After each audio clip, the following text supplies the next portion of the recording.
आपण समस्त को मो यूट्यूब चैनल को बहुत बहुत स्वागत जनाऊँगी।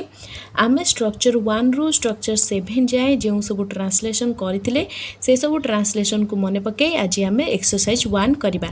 तेरे डेरी कहीं चलते स्टार्ट करवा आज वीडियो। एक्सरसाइज 1 रो प्रथम क्वेश्चन है एहा गोटे अंडा। एहा गोटे अंडा तो यार इंग्लीश कौन? यार इंग्लीश आम दिस लगे पार इट लगे पार। तो आम कौन लगे ना इट इट पाखे हेल्पिंग वर्ब इज बसे तो इट इज। तो गोटे ए बसी पारे एवं आन मध्य बसी पारे।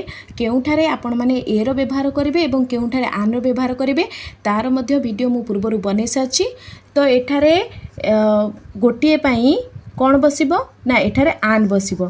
काहेकि आन बसिबो काहेकि ना या पर गोटे पर जो अच्छी अंडा अंडार इंग्राजी कौन ना अंडार इंग्राजी हूँ एग।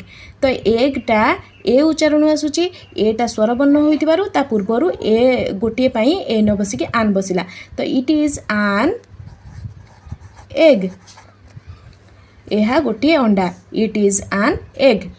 तापरे 2 नंबर क्वेश्चन कौन अच्छी ना एटी गोटे गछ। तो एटी इंग्राजी कौन ना एटी इंग्राजी दिस लगे पारिबा।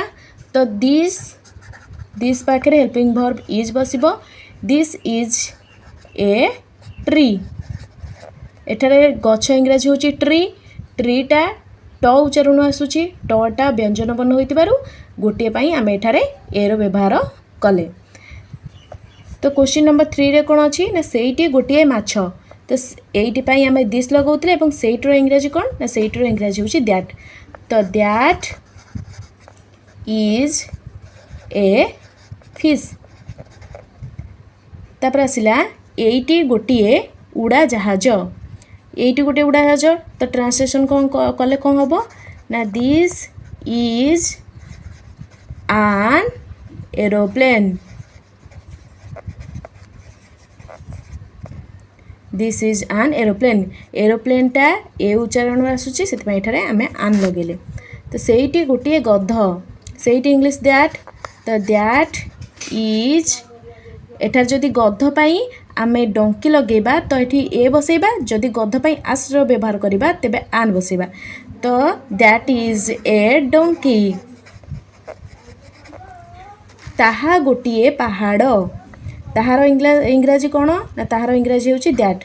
तो दैट इज ए पहाड़ इंग्राजी होची हिल। दैट इज ए हिल।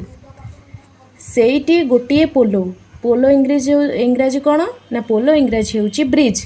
तो ताले कौन हम ना सेठी दैट इज ए ब्रिज।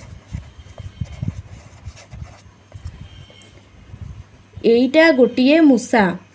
तो कौन हम ना this is A rat. Musa pi rat लगे पारे एवं माउस मध्य लगे पारे। तापरे सेठी गोटे बिलेई। That is a cat. एहा गोटे कलम। This is a pen.